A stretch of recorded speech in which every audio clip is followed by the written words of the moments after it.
శ్రీ గురవే నమః. స్టార్ట్ చేయండి ఎవరైనా.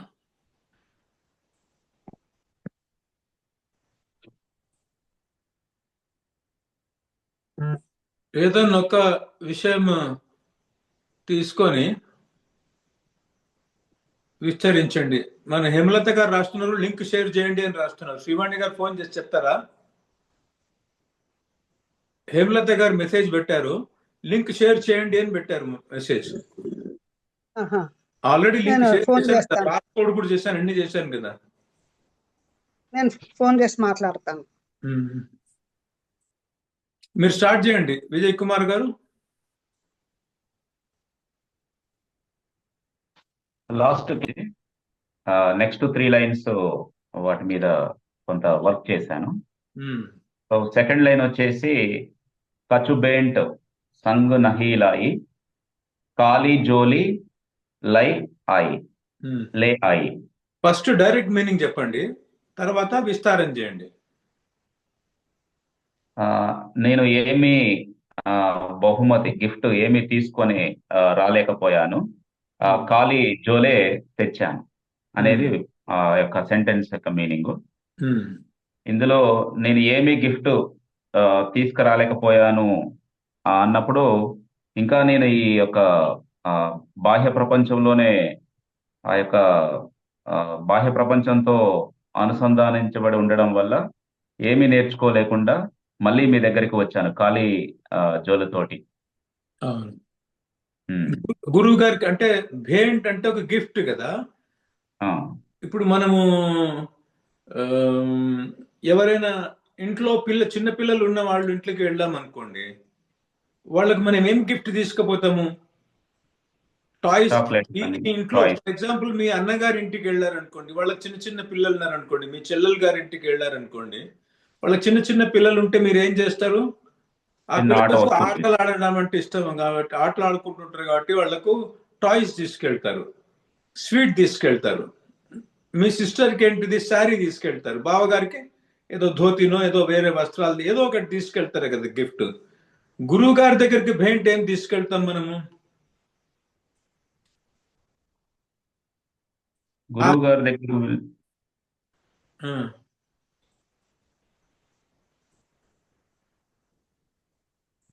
గురువు గారి దగ్గరికి ఏం తీసుకెళ్తాము? గురువు గారు ఆస్వాదించే దేన్ని? మనస్సు. గురువు గారు దేన్ని ఆస్వాదిస్తారు? రసాన్ని ఆస్వాదిస్తారు. రసాన్ని ఆస్వాదిస్తారు, ప్రేమను ఆస్వాదిస్తారు. ప్రేమను ఆస్వాదిస్తారు కదా. ప్లస్ గురువు గారు ఏంటిది? సాధనలో మనతో సాధన చేయిస్తారు కాబట్టి సాధన సంపత్తి ఎవరి దగ్గర ఉంటే ఆయన ముచ్చట పడతారు. ఫర్ ఎగ్జాంపుల్ భక్తుల లోపల వినయం ఉందనుకోండి, లౌల్యం ఉందనుకోండి, భగవంతుడిని పొందాలనే ఇచ్చ ఉందనుకోండి, అవునా, వాళ్ళ లోపల ఒక వినయం ఉంది.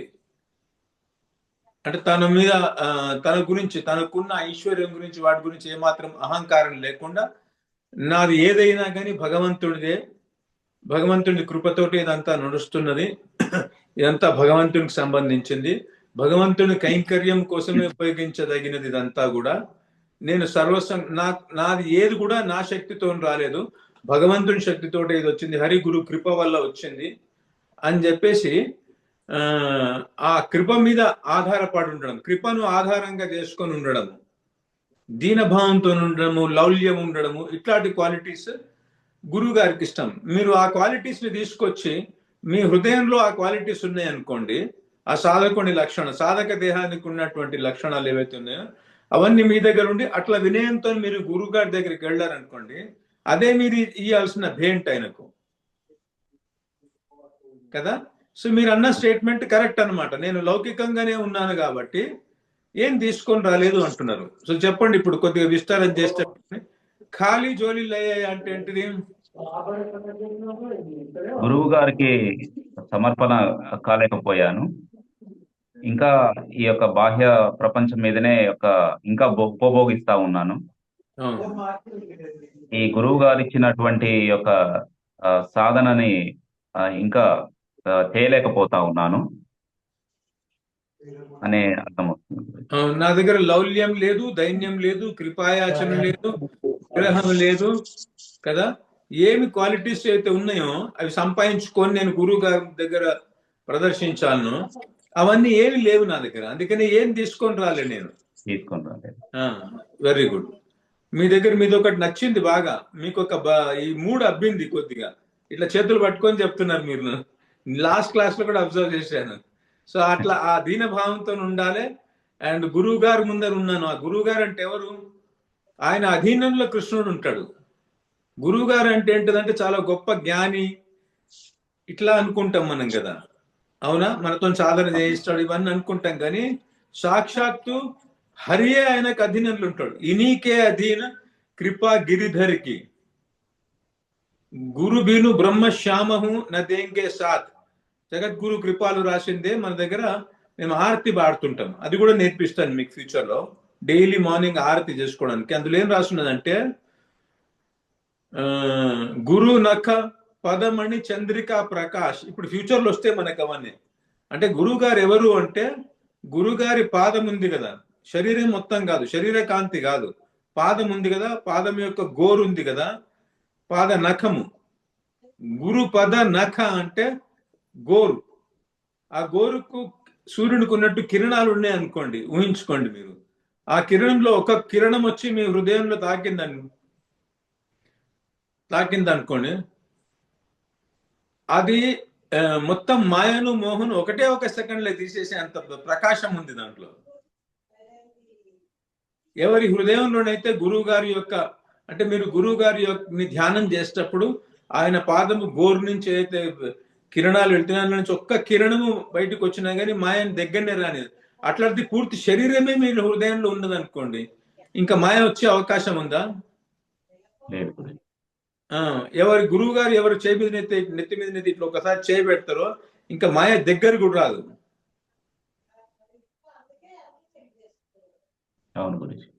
అవునా? అండ్ ఏ హరి అయితే మనకు ప్రేమను ప్రసాదించాలనో ఆ హరి యొక్క ప్రేమ ఉంది కదా, అది గురువుగా హరి యొక్క కృప అనేటువంటిది గురువు గారి అధీనంలో ఉన్నది. అంటే గురువు గారు ఎవరి వైపు అయితే ఇట్లా దృష్టి సారిస్తారో అటువైపే హరి చూస్తాడు అనమాట. అదర్వైజ్ హరి ఒక ఎవరి వైపు చూసే అవకాశం లేదు. అవునా?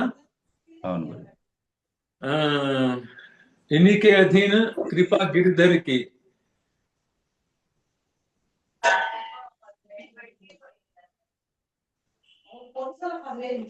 మళ్ళీ గురువు గారు ఎప్పుడు కూడా ఇన్నికే అధీన్ కృపా గిరిధరికి, మళ్ళీ గురువు గారు ఈయన అధీనంలో ఉంటాడు అనమాట. హరి గురువు అధీనంలో ఉంటాడు అనమాట. సో ఇవన్నీ విషయాలు తెలుసుకో, ఆ భావంతో ఉండాలి గురువు గారు ముందర ఎప్పుడు. అవునా? అంతేగాని ఏదో మామూలు మనిషి, సాధారణమైన మనిషి మాలాగానే ఉన్నాడు కానీ కొద్దిగా జ్ఞానం ఎక్కువ ఉంది అనే భావంతో ఉండొద్దు. సరే, అయితే మీరు చాలా బాగా చేశారు వ్యాఖ్య.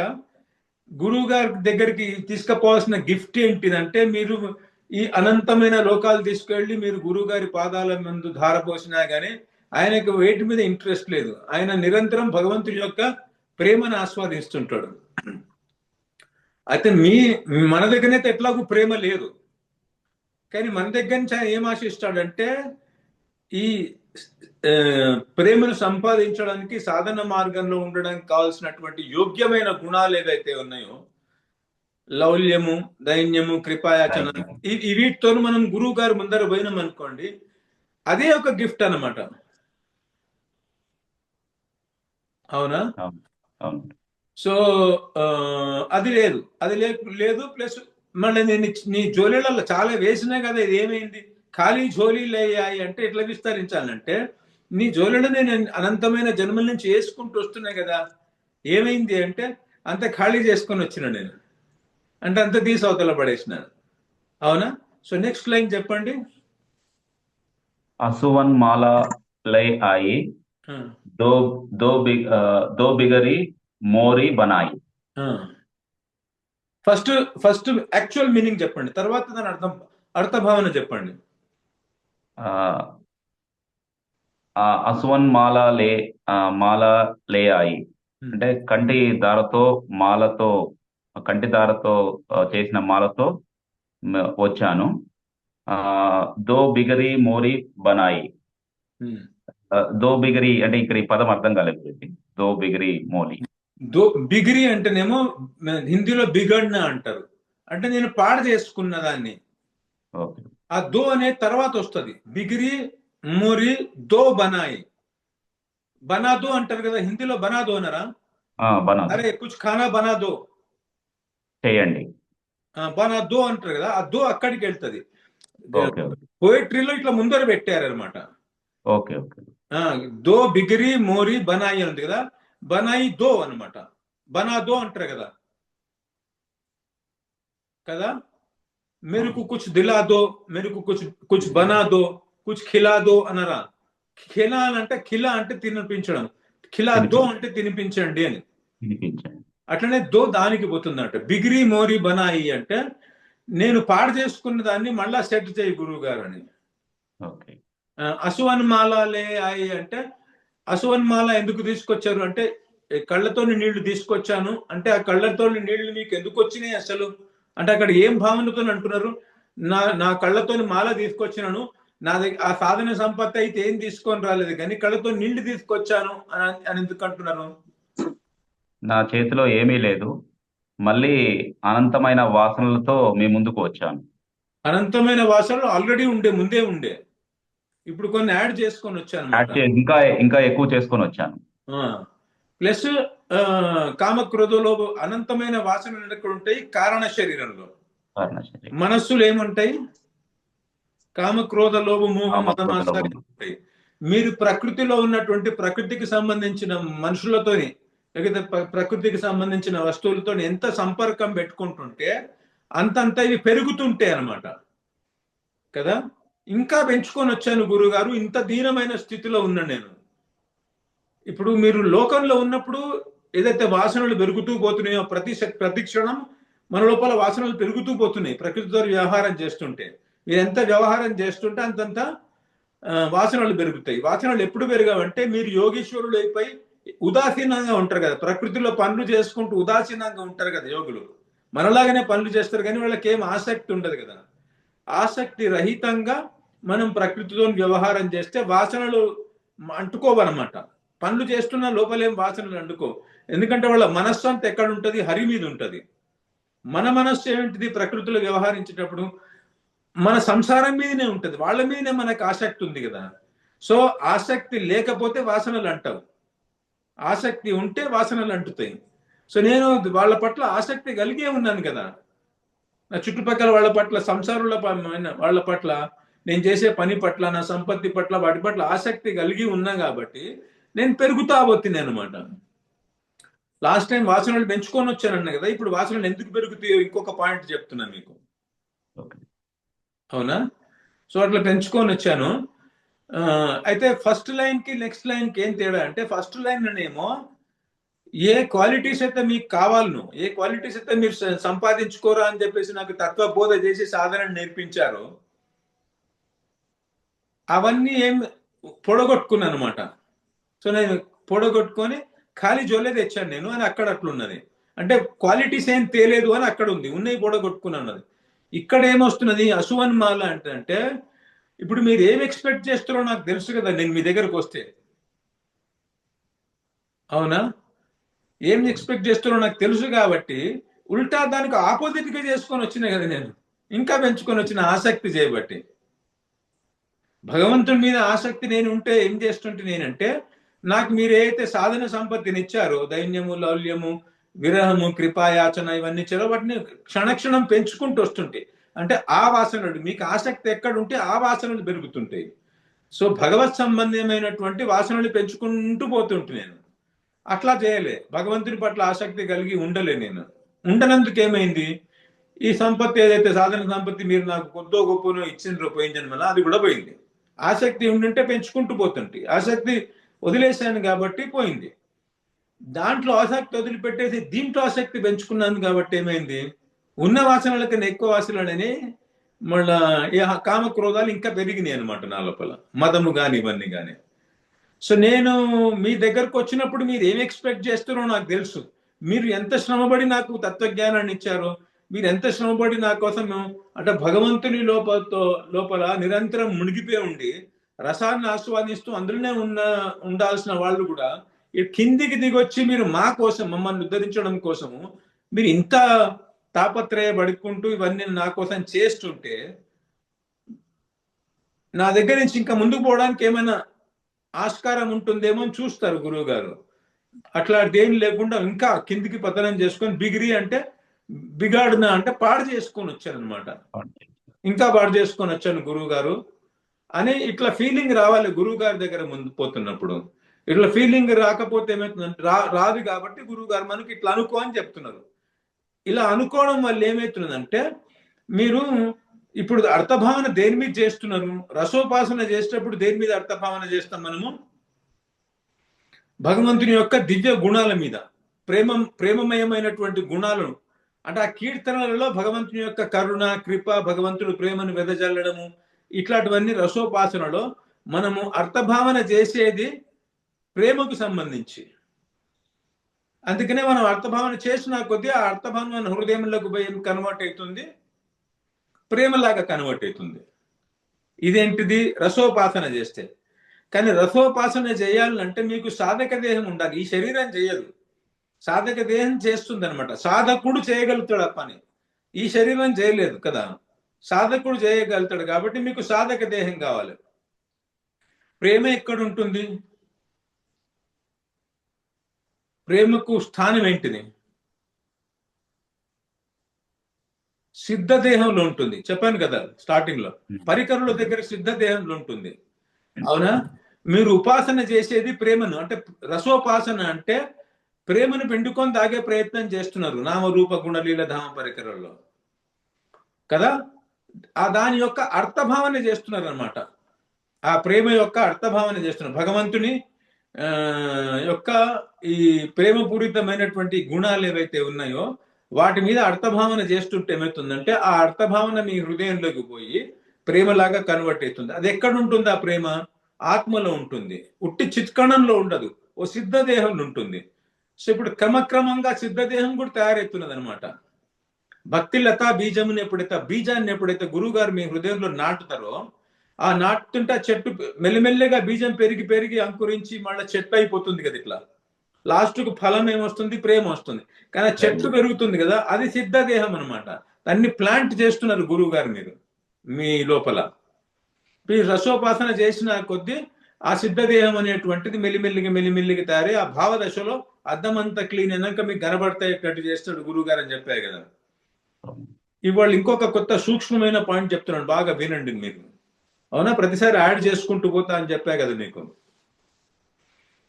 సో అక్కడ మనము భగవంతుని యొక్క నామరూప గుణ లీలలలో అర్థభావన చేసి, అంటే ప్రేమ మీద అర్థభావన చేసి మనము ప్రేమను వెంటుకొని తాగుతున్నాం అన్నమాట.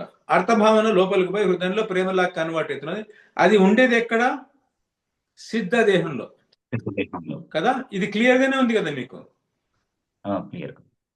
ఇప్పుడు మనం ఏం చేస్తున్నామంటే ఈ స్టార్టింగ్ స్టేజ్ లో ఆ ఉపాసన చేయాలంటే ఈ శరీరంతో కాదు, సాధకుడు చేయగలుగుతాడు. ఏ సాధకునికి అయితే ఆ భగవంతుని కృప కావాలి కదా మనకు. భగవంతుని కృపతోటే, గురువు గారి హరి గురు కృపతోటే మనకు ప్రేమ వస్తుంది. కానీ ప్రేమ మనంతలో మనం సంపాదించుకోలేం కదా. ఆ కృప రావాలంటే ఏంటి? ఎట్లా వస్తుంది? కరుణాక్రందన చేస్తూ వస్తుంది. కరుణాక్రందన ఎప్పుడు చేస్తాము? విరహం ఉంటే చేస్తాము. విరహం ఎప్పుడు వస్తుంది? మనం కోరుకునే దానికి, మనకు పొందాలనుకున్న దానికి గ్యాప్ వస్తే విరహం వస్తుందని చెప్పాను. గ్యాప్ ఉన్నాయి ఇవన్నీ స్టార్టింగ్ లో. అందుకనే ఫౌండేషన్స్ బాగా గట్టిపరచుకోండి అంటున్నా. అవి లేకపోతే ఇదంతా ముందరికి పోలేము అసలు. మీరు మాటిమాటికి నేను క్లాసులలో చెప్తున్నది అందుకోసమే. సో విరహం ఎప్పుడు వస్తుంది? గ్యాప్ ఉంటే. నేను పొందాలనే కోరిక ఉండి నేను ప్రయత్నం చేస్తున్నా, నాకు రాలేదనుకోండి, మీ లోపల ఏమొస్తుందంటే దైన్యం వస్తుంది, అంటే దీనభావం వస్తుంది. నా వల్ల కావట్లేదు, నువ్వే నన్ను ఎట్లా కాపాడు అని చెప్పేసి ఆ దీనభావం వస్తే మనము ఆ విరహంతో కరుణాక్రందన చేస్తాం. ఈ దీనభావం ఎప్పుడు వస్తుంది అంటే నా లోపల లౌల్యం ఉండి ప్రయత్నం చేసి ఫలించకపోతే నాకు దైన్యం వస్తుంది మనకు కదా. లౌల్యం ఉండాలి. సో మీరు కరుణాక్రందన చేస్తే గురువు గారికి ఏం సూచిస్తున్నట్లయితున్నది. ఆయనకి ఏమర్థమవుతున్నది మీరు కరుణాక్రందన చేస్తే? వీడికి పొందాలనే ఇచ్చ ఉన్నది అని ఆయనకు అర్థమవుతున్నది. ఇదంతా చెప్పాను నేను మీరు ఒకసారి, మళ్ళీ అక్కడి నుంచి ఇక్కడికి తెస్తున్నాను కదా. సో ఈ గుణాలన్నీ ఏవైతే ఉన్నాయో, ఈ దైన్యము, లౌల్యము, కృపయాచన, ఇదంతా ఉంది కదా, కరుణాక్రందన చేయడం కానీ, విరహం కానీ, ఇవన్నీ దేంట్లో ఉంటాయి అంటే ఈ శరీరానికి ఉండవు, సాధక దేహానికి ఉంటాయి. ఇంతవరకు మీకు చెప్పాను, అవునా? ఇప్పుడు యాడ్ చేస్తున్న పాయింట్ బాగా పట్టుకోండి, దీన్ని సూక్ష్మాన్ని పట్టుకోండి. అంటే ఇప్పుడు ఏం చేస్తున్నామంటే, గురువుగారు ఈ భజన ద్వారా, ఈ కీర్తన ద్వారా ఈ దీనభావాన్ని, లౌల్యాన్ని, గురువుగారు నేను మీ శరణలోకి వస్తున్నాను, నాకు ప్రేమను ప్రసాదించండి, మిమ్మల్ని నన్ను సాధనలో పెట్టండి, నాకు తత్వజ్ఞానాన్ని పెట్టండి, ఇంతకాలం శరణాగతి లేనందువల్ల నేను అన్ని పొడగొట్టుకున్నా, మీరు ఇచ్చినంత పొడగొట్టుకున్నది కాకుండా ఇంకా అధ్వానమైన స్థితిలో వచ్చాను అని అనడం వల్ల మీకు ఈసారి గురువుగారి శరణాగతులకు పోయి సాధన చేయడం నేర్చుకోవాలి, ప్రేమను పొందాలి ఉన్నది అని తెలుస్తున్నది. లౌల్యాన్ని పెంచుకుంటున్నారు కదా, లౌల్యం కదా. ఇప్పుడు మీరు సాధన అనే దాని మీద అర్థభావన చేస్తున్నారు, సాధకుడు అనే దాని మీద అర్థభావన చేస్తున్నారు కదా. సో లౌల్యం వచ్చింది ఇక్కడ, పొందాలన్నదని. అండ్ దీనభావం కూడా వచ్చింది. మీరు నన్ను ఎట్లనైనా చేసి మీ దాన్ని చేసుకోండి అంటే మీ మీద డిపెండ్ అయి ఉన్నదనమాట. మీరు యాక్సెప్ట్ చేయకపోతే అసలు ఏం జరిగేదే లేదు. నేను యాక్సెప్ట్ చేస్తే సాధన మొదలు పెడతాను, మీరు యాక్సెప్ట్ చేస్తే సాధన ఫలిస్తుంది, అవునా? సో అందుకనే దైన్యం కూడా వచ్చింది, మీ మీద డిపెండ్ అయి ఉన్నానని, అవునా? కరుణాక్రందన కూడా వచ్చింది, కళ్ళల్లో నీళ్లతోటి మాల చేసుకొని వచ్చాను గురువు గారు. ఇప్పుడు కళ్ళ నీళ్లతో మాల చేసుకొని వచ్చారని చెప్పేసి మీరు నార్మల్గా అంటున్నారు అనుకోండి, లోపల గద్గదని లేకుండా, కరుణాక్రందన లేకుండా, ఏదో నోటుతాను అన్నట్టుంది కానీ లోపల ఫీలింగ్ లేదు కదా. కానీ ఆ ఫీలింగ్ రావాలి. అది అదేనుకుంటుంది, ఆ ఫీలింగ్ సాధక దేహానికి ఉంటుంది. గురువు గారు సాధక దేహం మీకు ఇస్తారనమాట ఎప్పుడు మీరు ఈ ఉపాసన ఇట్లా చేస్తే. సో అందులో ఏమొచ్చింది, కరుణాక్రందన వచ్చింది కదా. ఏడుస్తున్నాను అని చెప్పేసి నన్ను ఎట్లనన్నా చేసి నేను అంత పాడు చేసుకున్నాను కదా, ఆ పాడు చేసుకున్న దాన్ని ఎట్లనన్నా మంచిగా చేయండి గురువు గారు. అందులో ఏమొచ్చింది, కళ్ళ నుంచి నీళ్లు పెట్టుకుంటున్నా అంటే కరుణాక్రందన వచ్చింది. నేను పాడు చేసుకున్న దాన్ని బాగు చేయండి అంటే ఏమొచ్చింది, ప్రేమ సంగతి చాలా దూరము. నేను ఉన్న సాధనను పొడగొట్టుకొని ఇంకా కింద పడిపోయి వచ్చాను, నన్ను మళ్ళా సాధనలోకి దించండి అని చెప్పేసి ఆయనను కృపాయాచన చేస్తున్నాను. వచ్చినాయి 4 వచ్చినాయి ఇందులో, లౌల్యము, దైన్యము, కరుణాక్రందన, కృపాయాచన. విరహం వచ్చిందా? విరహం ఎక్కడొచ్చింది, ఏ పదంలో వచ్చింది చెప్పండి. ఫస్ట్ లైన్ నుంచి చూసుకోండి, చూద్దాం మీరు గుర్తుపడతారో లేరో అని చెప్పేసి.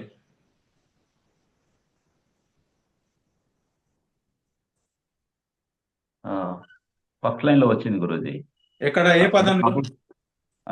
ఇకనైనా మీ వాడిగా చేసుకోండి. వెరీ గుడ్, వెరీ గుడ్, చాలా బాగా చెప్పారు. ఇప్పటికైనా నీ వాడిని చేసుకో, నేను ఉండలేకపోతున్నాను, ఇంతకాలం నుంచి నన్ను నీ వాడు చేసుకోలేదు, కనీసం ఇప్పటికైనా చేసుకో, అవునా? 7 రోజుల నుంచి నేను అన్నం తినట్లేదమ్మా, ఆకలితో బాగా నకనకలాడిపోతున్నాను, తొందరగా అన్నం పెట్టండి అమ్మా, అవునా? 7 రోజుల నుంచి నేను మీ గేట్ ముందు నుంచి పోతున్నాను కానీ మీరు పెట్టట్లేదు, ఇప్పటికైనా పెట్టండి అమ్మా అన్నాను అనుకోండి, తీవ్రమైన ఆకలి అవుతుందని అర్థమవుతుంది. సో ఇప్పటికైనా నన్ను నీ దాన్ని చేసుకోండి అంటే ఏం అర్థమవుతున్నది, విరహం అర్థమవుతున్నది, అవునా? ఇప్పుడు ఇలా పాటించడం వల్ల ఆయన ఏం చేయిస్తున్నాడు గురువు గారు, మీకు సాధన అనే దాని మీద సాధన ప్రేమ యొక్క అర్థభావన చేయించట్లేదు. ఇప్పుడు జయ జయ శ్యామ, జయ జయ శ్యామ్, జయ జయ శ్రీ బృందావన్ ధామ్, ఆ లెక్చర్ విన్నరా? అది అందులో ఏంటిది, శ్యామ అంటే ఏంటిది, శ్రీకృష్ణుడికి ప్రేమనిచ్చేది. శ్యామ్ అంటే ఏంటిది, ఆ ప్రేమను తాగి ఆయన నీలమేఘ శ్యాముడైతాడు, అవునా? నీలమేఘమై ఏం చేస్తాడు, అందరికి వితరింపజేస్తుంటాడు, ప్రేమను గురిపిస్తుంటాడు. ఇప్పుడు దీంట్లో నేను దేని మీద ఉపాసన చేస్తున్నా, ప్రేమ మీద చేస్తున్న ఉపాసన. ఆమె ప్రేమని ఇస్తున్నది, ఈయన ప్రేమ తీసుకుంటున్నాడు, తీసుకుని అందరి మీద వెదజల్లుతున్నాడు. నా హృదయాన్ని బృందావనంగా చేసుకొని ఆయన వెదజల్లుతుంటే ఆ వెదజల్లుతున్న ప్రేమని ఇట్లా ఆస్వాదిస్తా ఉన్నాను అనమాట, తాగుతా ఉన్నాను నేను దాన్ని. ఇది రసోపాసన అంటారు. అందులో ప్రేమ మీద ఉపాసన చేస్తున్నాను నేను. ప్రేమ యొక్క అర్థభావన చేస్తున్నా, ఇట్లా ఇట్లా జరుగుతున్నది అక్కడంతా అని చెప్పేసి. అవునా? ఇక్కడ దేని మీద ఉపాసన చేస్తున్నా నేను? సాధక సాధన మీద సాధక ఉపాసన దేహాన్ని. చేస్తున్నా. సాధన యొక్క ఎక్కడైనా కానీ ఉపాసనలో అర్థభావన ఉంటుందన్నమాట. సో ఈ సాధకునికి ఉండాల్సిన లక్షణాలు ఏవైతే ఉన్నాయో, గుణాలు ఏవైతే ఉన్నాయో, ఆ గుణాలన్నింటినీ ఒక్కొక్కటి చెప్తుంటే దాన్ని మనము ఇంటలెక్చువల్ గా ఫస్ట్ అర్థం చేసుకోవాలి. ఇగో దీనభావం ఉన్నది, ఇది కావాలి, ఇది కావాలి, ఇది కావాలి అంటున్నాడు గురువు గారు అని అర్థం చేసుకొని దాని మీద నేను ఉపాసన అంటుండాలి. అదే దాంతో చాలా సిన్సియర్గా ఆ దీనభావం లేకున్నా కానీ అవన్నీ మాటి గురువు మీద శ్రద్ధ పెట్టుకొని ట్రూత్ఫుల్ గా పొందాలని ఇచ్చతో అనుకుంటుంటే ఏమైతుందంటే, అక్కడ మనము ప్రేమ మీద ఉపాసన చేస్తుంటే ఏమొస్తున్నది మనకు?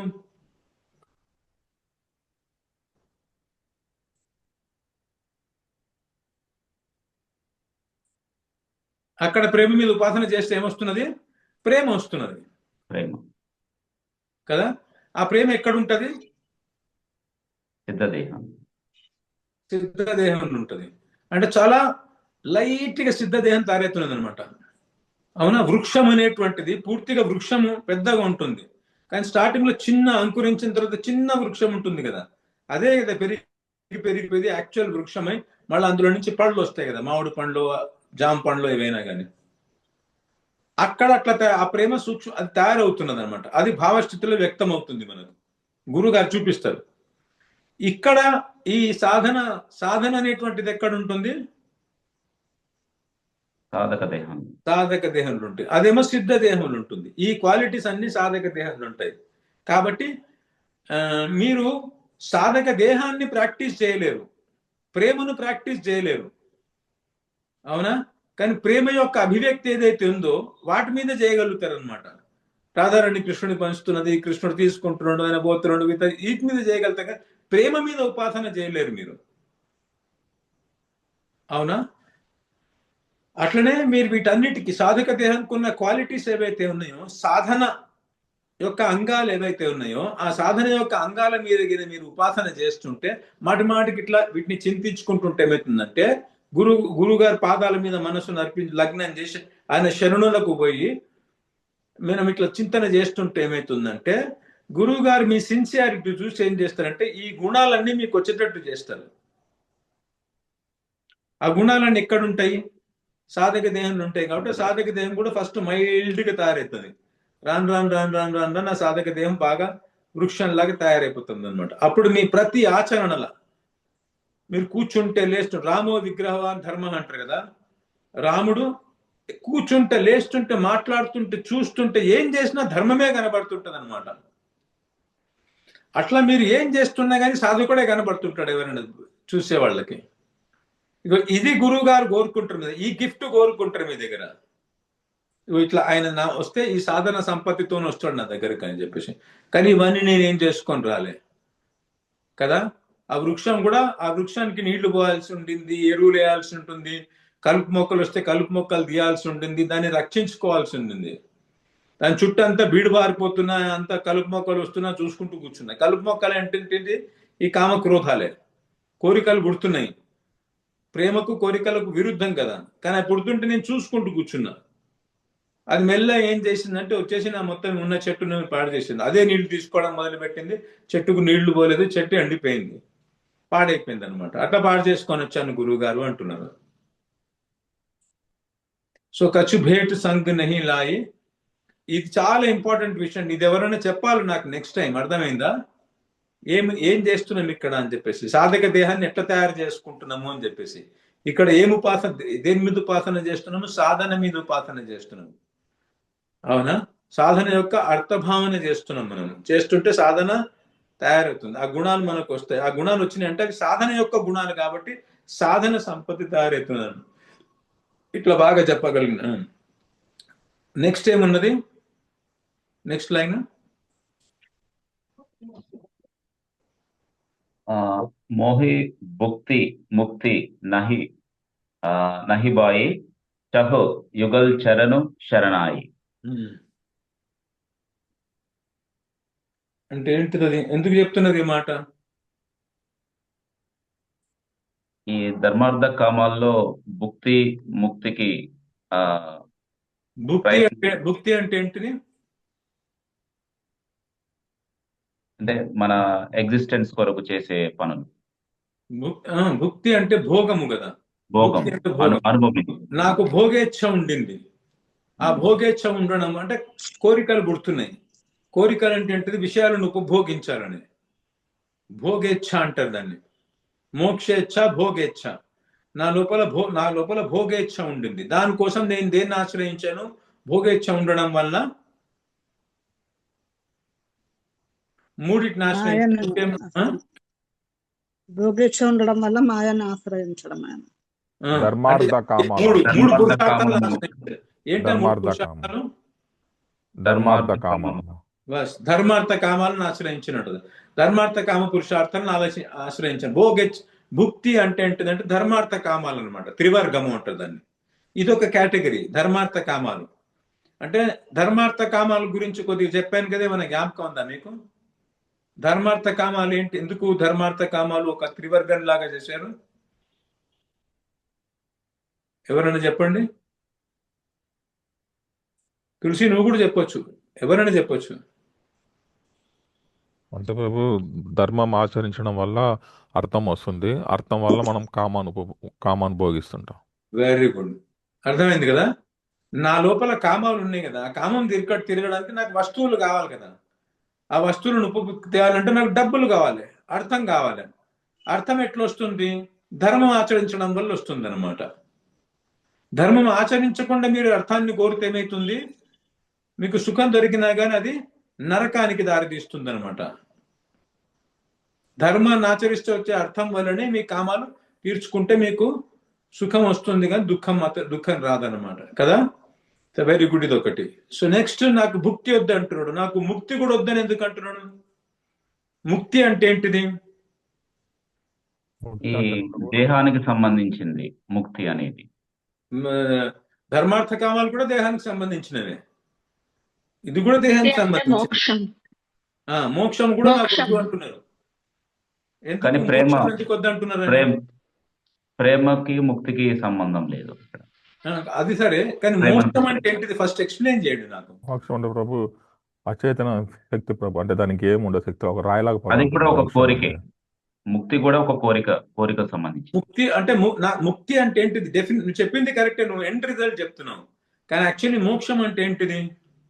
మోక్షం అంటే ఈ కోరికల నుంచి, ఈ బాధల నుంచి, ఇవన్నిటికి దూరం అవడం, బయటపడ్డం. నాకేవైతే ఇక్కడ కష్టాలు వస్తున్నాయో, ఈ కష్టాలైతే దేహాత్మాభిమానం వల్ల వస్తుందో, ఈ దేహాత్మాభిమానం నుండి, కోరికల నుండి, కష్టాల నుంచి బయటపడే ప్రయత్నం చేయడం ఉంది కదా, దాన్ని ముక్తి అంటారు. కానీ మంచిదే కదా, వీటన్నిటి నుంచి బయటపడే ప్రయత్నం చేస్తుంటే మంచిదే కదా. కోరికల నుంచి బయటపడ్డము, దేహాత్మాభిమానం నుంచి బయటపడ్డము, కష్టాల నుంచి బయటపడ్డం మంచిదే కదా. ఇది కూడా వద్దు, నాకు ఇష్టం కాలేదు ఎందుకు అంటున్నా నేను? మోక్షం ఉంటే మోక్షం ఉంటే జన్మ రాదిగా. మోక్షం అంటే జన్మరాహిత్యం, అయితే జన్మం లేని స్థితి, జన్మరాహిత్యం. కానీ నాకు అది వద్దు అని ఎందుకు అంటున్నాను? నాకు మోక్షం వద్దు అని ఎందుకు అంటున్నాను? ఎందుకంటే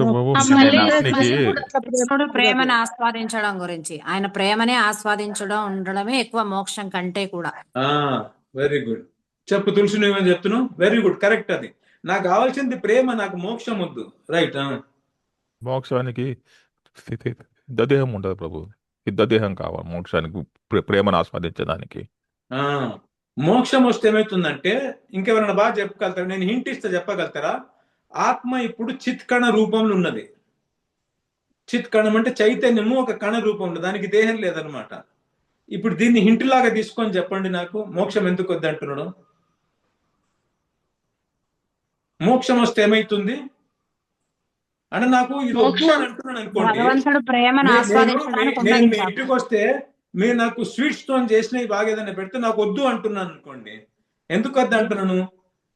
దానివల్ల నాకేదో హాని జరుగుతుందనే కదా వద్దు అంటున్నాడు. కాఫీ ఇస్తా అంటే వద్దు అంటున్నాడు. నేను నాకు వద్దండి కాఫీ అంటున్నాడు. అదేంటండి, చాలా బాగుంటుంది, తాగండి, మా ఇంట్లో కాఫీ చాలా బాగా చేస్తాము అంటే నాకేమో స్పెషల్ మసాలాలు వేసి చేసినామంటే నాకేమొద్దండి అంట. నేను వద్దు అంటున్నాను అంటే నాకేదో హాని చేస్తున్నది అనమాట అది. అట్లా ఇందులో మోక్షం వస్తే నాకు ఏం హాని అవుతున్నది చెప్పండి? యాక్చువల్లీ భగవంతుడి ప్రేమ ప్రేమ భగవంతుడి గురించి ప్రేమను పొందలేము, భగవంతుడి పొందలేము. ప్రేమను ఆస్వాదించలేము అనమాట. ఎందుకు అట్లా అంటే మీరు చెప్తున్నది ప్రేమ. కరెక్టే, కానీ లాజిక్ చెప్పండి. ప్రేమ అనేది ఆత్మస్వరూపము. ఆత్మని ఎప్పుడైతే మనం ముక్తి కోరుకుంటున్నామో ప్రేమకు దూరంగా వెళ్ళిపోతున్నాం. ఎట్లా ఎందుకు వెళ్ళిపోతున్నాను? ప్రేమని పొందలేం. ఎందుకంటే నేను మోక్షం పొందినాక నేను ఆత్మస్వరూపంలోనే ఉంటా కదా. నాకు ఈ దేహం వదిలిన తర్వాత నేను ఉండేది ఏ స్వరూపంలో? ఆత్మస్వరూపంలో ఉంటా కదా.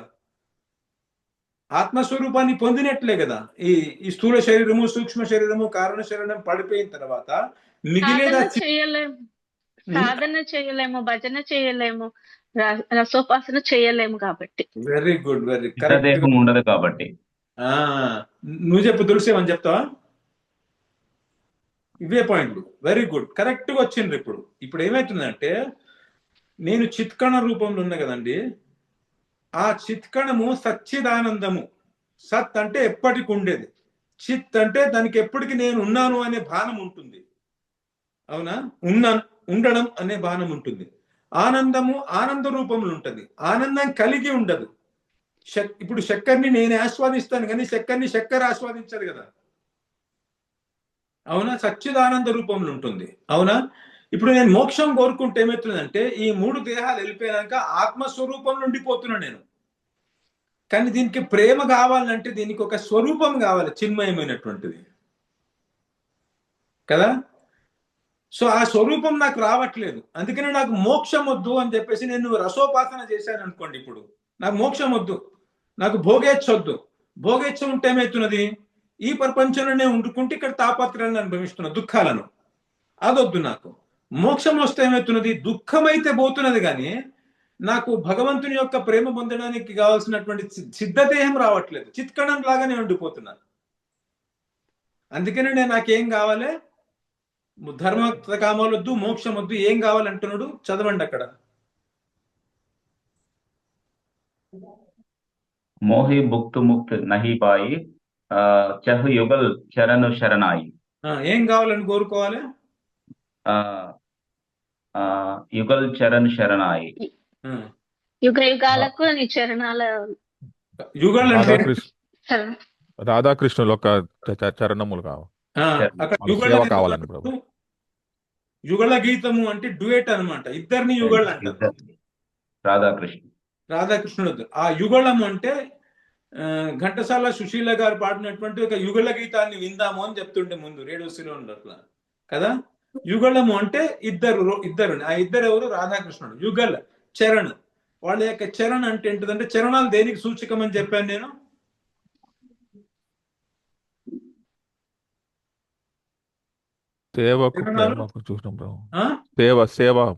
వెరీ గుడ్, సేవ సూచకం. అండ్ సేవ దేని యొక్క అభివ్యక్తి? ప్రేమ యొక్క అభివ్యక్తి. ప్రేమ ఉంటే సేవ ఉంటది. ఎవరికైతే ప్రేమ ఉందో వాళ్ళు సేవా సుఖాన్ని పొందుతారు అనమాట. ప్రేమ ఉంది కానీ సేవలు ఇంట్రెస్ట్ లేదు అని ఎక్కడ ఉండదు. ప్రేమ ఉంటే ఆటోమేటికలీ సేవ చేయాలని ఉంటుంది. సో నాకు వాళ్ళ సేవ కావాలి అని అంటే దాని అర్థం ఏమొస్తున్నది? ప్రేమ కావాలి అన్నట్టే వస్తుంది. ప్రేమ ఉంటేనే మీకు ప్రేమ కావాల్సింది సేవ కోసం అన్నమాట. మీ ప్రేమ ఉంటే మీకు దాని అభివ్యక్తి అయినటువంటి సేవ చేస్తుంటే మీకు ఆ సేవ యొక్క సుఖం దొరుకుతుంటుంది. అంటే ఆ ప్రేమ సుఖము, ప్రేమను ఆస్వాదించే విధానం ఎట్లా అంటే సేవ ద్వారా. అందుకనే యుగల్ చరణ్ అంటే భగవంతుని యొక్క చరణంలో యొక్క శరణాన్ని ఇవ్వండి కావాలి నాకు అంటే నాకు వాళ్ళ సేవ కావాలి. నా కోసం నాకేమొద్దు, వాళ్ళ యుగల్ శరణ్ కావాలి అని అంటున్నాం అనమాట. అయితే ఎవరైతే ఇది ఉంటుందో అంటే ఎవరైతే సాధనలో ఉండకుండా బాహ్య ప్రపంచంలో ఉంటారో వాళ్ళందరూ ఏంటంటే భుక్తిని కోరుకుంటారు. భుక్తి వల్ల చావు దెబ్బలు తింటుంటే మోక్షాన్ని కోరుకుంటుంటారు. ఈ 4 కూడా శరీరానికి సంబంధించిన ధర్మాలే. నేను మోక్షం కోరుకుంటున్నా అంటే కూడా శరీరానికి సంబంధించిందే. అంటే ఈ శరీరం వల్ల వచ్చినటువంటి కష్టాల నుంచి బయటపడదలుచుకుంటున్నాను అనమాట. ఆత్మకు సంబంధించిన ధర్మం కాదు, కైతవ ధర్మాలు అంటారు. అంటే చీటింగ్ ధర్మాలు, ఈ ధర్మార్థ కామ మోక్షాలు ఇవన్నీ. మీకు కామం ఉంది కాబట్టి, దేహాత్మాభిమానం ఉన్నది కాబట్టి ధర్మార్థ కామ మోక్షాలని మనకు వేదంలో చెప్పారు. కానీ వాస్తవికమైనటువంటి పురుషార్థం ఏంటిదంటే భాగవతంలో చెప్పారు, ఈ పదాన్ని ఉపయోగించారు. ధర్మ ప్రోజ్జిత కైతవోత్ర నిర్మచ్చరాణం సతాం వేద్యం వాస్తవమత్ర వస్తు శివదం తాపత్రయోన్మూలనం. ధర్మ ప్రోజ్జిత కైతవ. కైతవం అంటే చీటింగ్. చీటింగ్ ధర్మం ఏదైతే ఇప్పటిదాకా నేను చెప్పానో ఈ భాగవతాన్ని రాయక ముందు ఏం చెప్పాడు? భాగవతాన్ని రాయక ముందు మహాభారతంలో ఇత్యాది వాటిలలో ధర్మార్థ కామ మోక్షాల గురించి చెప్పాడు అనమాట. ఆ కైతవ ధర్మాలన్నింటినీ తిరస్కరిస్తున్నది అని చెప్పేసి ఈ గ్రంథం. ఏం మన ధర్మార్థ కామ మోక్షాలను తిరస్కరించి ఏం ప్రతిపాదిస్తున్నది? పిబత భాగవతం రసమాలయం ముహురహో రసికాహ భూమి భావుకాహ. ఈ భూమి మీద ఉన్నటువంటి భావుకులారా నిరంతరం, ఆలయం అంటే లయం అంటే చనిపోవడం, చనిపోయిన తర్వాత కూడా, బతుకున్నంతసేపు చనిపోయిన తర్వాత కూడా పిబత భాగవతం రసమాలయం, భగవంతునికి సంబంధించిన, భాగవతం అంటే ఆ ప్రేమ ఉంది కదా, భగవంతునికి సంబంధించిన ప్రేమ, భగవంతునికి భక్తుల మధ్యలో ఉండేటువంటి ఆ ప్రేమ ఉంది కదా, ఆ ప్రేమ రసాన్ని తాగండి అని. అంటే ఇక్కడ ఏం ప్రతిపాదిస్తున్నట్లయితున్నది భాగవతంలో మనకు కృష్ణలీలలు చెప్పేటప్పుడు?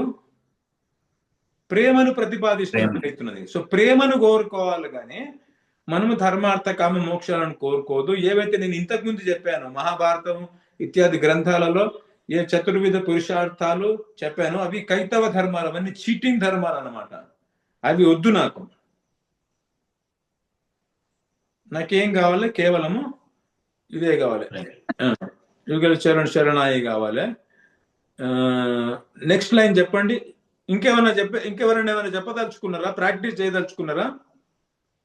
మీరు చేసుకున్న పాయింట్లు ఏమైనా కానీ? మీరైతే బాగా చెప్పారు విజయ్ కుమార్ గారు. ఇప్పుడు మిగతా వాళ్ళు ఏమైనా పాయింట్లు అంటే మధ్య మధ్యలో మీరు అందరు కూడా ఆన్సర్లు ఇస్తున్నారు అనుకోండి చక్కగా. మీరు ఏదైనా ప్రాక్టీస్ చేసిన స్పెషల్ పాయింట్ చెప్పదలుచుకుంటే ఇదే అవకాశం మీకు. ఇక్కడ టెస్టింగ్ మీకు వచ్చిందా లేదా అని మేము అందరం నిర్ణయిస్తాం అన్నమాట.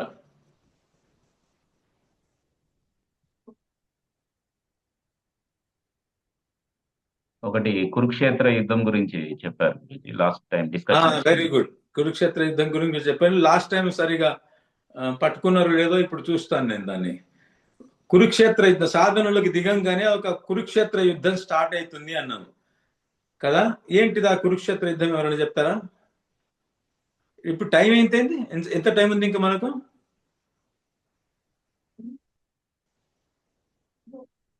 మన మనస్సుకి బుద్ధికి యుద్ధము ప్రభుజీ. కాదు, మనస్సుకు బుద్ధికి కాదు, ఆత్మకి మనస్సుకు బుద్ధికి అనేది కరెక్టే, తప్పని కాదు. కానీ దాన్ని మీరు కరెక్ట్ గా వివరించాలి. మనస్సుకు బుద్ధికి అంటే ఏంటిది అని. ఆత్మాభిమానానికి దేహాభిమానానికి మధ్య జరిగే యుద్ధం. ఫస్ట్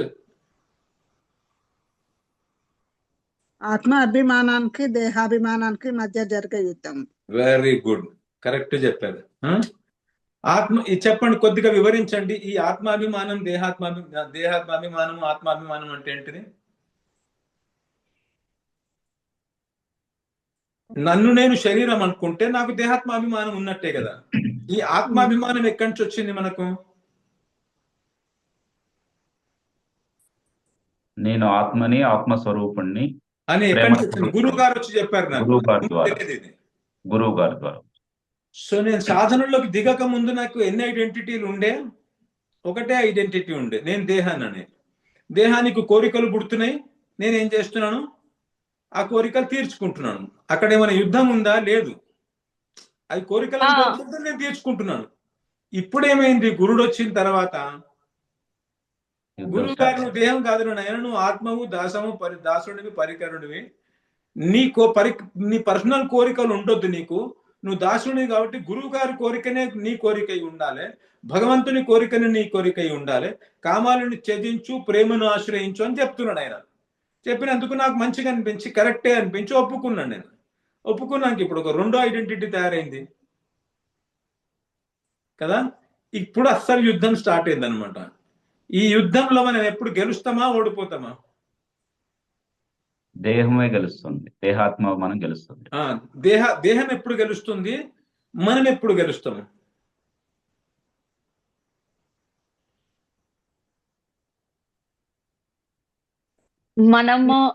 మనం గెలిచేది గురువు చరణాలకి. గురువు గారు ఇచ్చే సాధన, ఆయన ఇచ్చే ఆత్మస్వరూపం వల్ల మనం గెలుస్తాము. అవును దేహం ఎప్పుడు గెలుస్తుంది అంటే, ఎప్పుడు ఈ అన్య చింతల గురించి, నా డబ్బులు, నా ఇల్లు, నా పిల్లలు, నా భర్త, అందరూ, ఇవి ధర్మ అర్థ ఇవన్నీ ఆలోచించడం. Very good very good. ఇంకెవరైనా చెప్తారా ఒక పాయింట్ ఏదైనా? కరెక్ట్, ఇది ఆన్సర్. ఇంకా ఏమైనా ఉన్నదా దీని గురించి చెప్పేది? సాధన స్టార్టింగ్ దశలో దేహాత్మాభిమానం దానికి సంబంధించి ఎప్పుడు అదే గెలుస్తూ ఉంటుంది గురుజీ. అవును గురువు గారి కృప వల్ల మాత్రమే దాన్ని మనం ఓడించగలం. అవును. గురువు గారి కృప ఎప్పుడు వస్తుంది, రావడం ఎప్పుడు స్టార్ట్ అవుతుంది? ఇప్పుడు ఈ పదంలోనే ఉంది కదా, అధీనం. ఫస్ట్ లైన్ లో ఉంది కదా. ఫస్ట్ లైన్ లో ఏమున్నది? ఆదవ్ శ్రద్ధ. ఈ ఈ ఈ ఈ మనం పాడేది ఆ పాదంలోనే ఉన్నది, కీర్తనలోనే ఉన్నది ఆ లైన్. ఫస్ట్ లైన్ ఏంటిది? సమర్పణ మోహే ఆయన ఉన్నప్పుడు మన గురువు గారు ఆ సమర్పణ ఎప్పుడు అవుతామో అప్పుడు గురువు గారి యొక్క ఆ, శ్రీకృష్ణుడు కూడా అదే అన్నాడు కదా భగవద్గీతలో. ఏమన్నాడు? ఇవంతా నాకు నువ్వు చెప్పే యోగం అంతా గడబడ గడబడ అనిపిస్తున్నది, నాకు అసలు ఇది పాసిబుల్ అనిపించట్లే, నా మనస్సు చాలా చంచలమైనది. అన్ని వదిలేసి నాకు అర్పిస్తే అప్పుడు నేను నడుపుతాయి కదా, ఇంకా నా మీద వదిలేసాయి. నేను పాకివాడిని అయ్యి నీ లోపల ఉన్న చెత్త చెదారం అయితే అనంతమైన జన్మల నుంచి తయారు చేసుకుని నేను గడుగుతా దాన్ని. నేనే దాన్ని గడిగి పాత్రను తయారు చేసి నేనే ప్రేమని ఇస్తాను. ఆ ప్రేమ అనే ఫోర్స్ నిన్ను కార్యం చేయిస్తుంది అని అంటున్నాడు. అంతఃకరణ శుద్ధి జరిగింది. అంతఃకరణ శుద్ధి అయిపోతుంది. మళ్ళీ అంతఃకరణ శుద్ధి ఎంతెంత అయిందో అంతంత ప్రేమ వస్తుంది. ఆ ప్రేమ బలంతో, భగవంతుని మీద ఉన్న ప్రేమ అనే బలంతో నువ్వు ఎంతటి శత్రువులైనా కానీ గెలవగలుగుతావు. సో మనం ఎప్పుడో ఓడిపోతామంటే గురువు గారికి శరణు కాకుండా మనం సాధన చేసే ప్రయత్నం చేస్తున్నాం అనుకోండి. నాకు చాలా సాధన సంపత్తి ఉంది, నేను ఇన్ని గంటలు సాధన చేయగలుగుతా, నాకు చాలా కాన్సన్ట్రేషన్ పవర్ ఉంది, సంస్కృత శ్లోకాలను నొచ్చు, నేను స్తోత్రాలు పాడగలుగుతా, భగవద్గీత మొత్తం కంఠస్థం చేసేసిన నేను అని అనుకున్నాం అనుకోండి, మీకు తెలియకుండానే మాయ ఎప్పుడు దెబ్బ కుడుతుందో తెలియదు. పడాలని ఒక ఎంత పైకి పోయడం కానీ కింద పడిపోతానని ఉంటాను. ఏ అన్యే అరవింద విముక్తమానిన, తమకు తాము ఎవరైతే విముక్తులు అనుకుంటారో, ఆరుష్య కృచ్ఛ్రేణ పరం పదం తతపతంచదో అనాదృత యుష్మదంగ్రయ త్వయస్థ భావాత్ అవిశుద్ధ బుద్ధయ. అంటే హే కృష్ణ, భాగవతంలో ఉంది, ఇది జమ్ శ్లోకం, ఇది నేర్చుకోండి. కొన్ని జమ్ శ్లోకాలని చెప్తాను. హే కృష్ణ అరవిందాక్ష, నీ యొక్క పాదాలను ఆశ్రయించకుండా ఎవరైతే తమకు తాము సాధన చేసుకుంటూ మేము చాలా పై దశకి వెళ్ళి కష్టపడి సాధన చేస్తున్నారు, మేము విముక్తులం అయిపోయినాము అని ఇట్లా ఒక గర్వంతో మదంతో ఉంటారు, ఇన్ని శక్తులు వచ్చినాయి మాకు అన్ని శక్తులు అని చెప్పేసి, ఆరుహ్ర కృచ్ఛ్రేణ పరం పదం, అంటే కృచ్ఛ్రణ అంటే ఎంతో తపస్సు చేసి ఆల్మోస్ట్ పరం పదం దాకా పోయినా కానీ తతపదం చదువు అంత పైనుంచి ధడాల్ మన కింద పడిపోతారు ఒక్క సెకండ్. మీరు అక్కడ చాలా మంది వింటుంటారు కదా, మీ జీవితంలో కూడా చూసుకొని ఉంటారు. ఒకప్పుడు మీరు చాలా గట్టిగా ఉన్నట్టు అనిపిస్తుంది, ఉన్నటువంటి ఎప్పుడు పడతామో మనకే తెలియదు. ఇంకా మనమైతే అల్పులం, కానీ పెద్ద పెద్ద ఋషులు మునుల కథలు కూడా భాగవతంలో విన్నాం. తపస్సు చేస్తుంటారు, అక్కడి నుంచి థర్డ్ మని ఒక్క మేనక రాగానే లేకపోతే ఏదో అవగానే పడిపోతాం మనం. స్వాములను కూడా చూస్తుంటాం మనము, ఎంతో సాధన చేసి తపశ్శక్తితోటి వాళ్ళు కొన్ని శక్తులను తెచ్చుకుంటారు, లక్షల మందిని అభిభూతం చేయగలుగుతారు అనమాట వాళ్ళ శక్తుల ద్వారా. కానీ ఒక చిన్నది ఏదో మాయ ఒక కొడుతుంది, మరి థోడాల మంది కింద పడతారు. భయం ద్వితీయ అభినివేశ దశ్యాద్, అంటే భగవంతుడి నుంచి ఒక సెకండ్ ఇట్లా గ్యాప్ వదిలేసి మన మీద మనకు ఒక మదం వచ్చేసింది అనుకోండి, ఒకటే ఒక సెకండ్, అవునా, మాయ వెంటనే లోపలికి జరుగుతుంది. ఒక సెకండ్ గ్యాప్ ఇవ్వలేకుండా కాళ్ళను పట్టుకోవాలి ఎప్పుడైనా కానీ.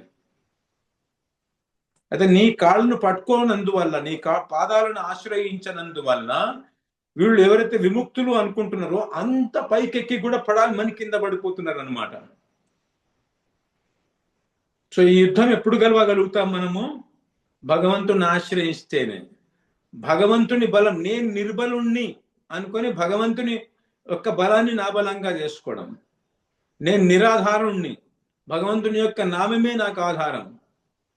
నేను అధముణ్ణి, అధములను ఉద్ధరించే భగవంతుడే నాకు ఆశ్రయం. నేను పతితుణ్ణి, పతితులను పావనం చేసేటువంటి భగవంతుడి దివ్య చరణాల విందములేమో నాకు ఆశ్రయం. అనే భావనలు ఎప్పుడు ఆ దీనభావంతో ఉండాలి. దీనభావం అంటే నాకేం నా దగ్గర ఏం శక్తి లేదు, నీ మీద డిపెండ్ అయి ఉన్నానని డిపెండ్ అయిన భావంతో, ఆయన మీద డిపెండ్ అయి ఎప్పటికున్నాం అనుకోండి, అదే ఒక శరణాగతి యొక్క లక్షణం. నేను శరణులోకి వచ్చేసి ఆయన మీదనే డిపెండ్ అయి ఉంటాను అనమాట.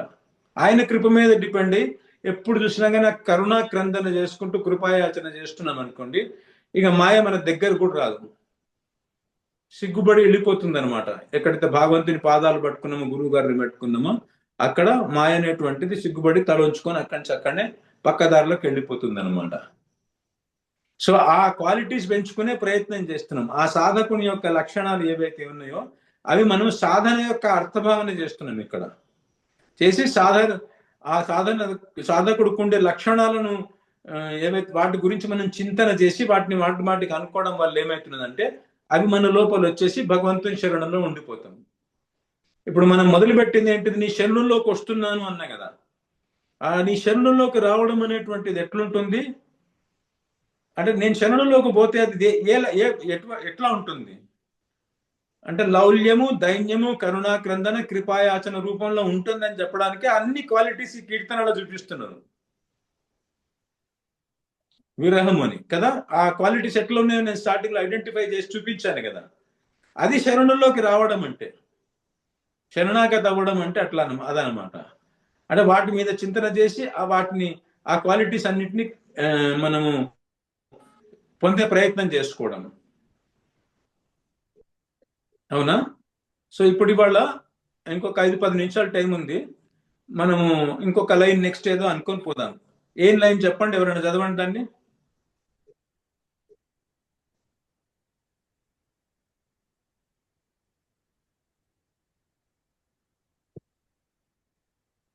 నెక్స్ట్ లైన్ చదవండి ఎవరైనా.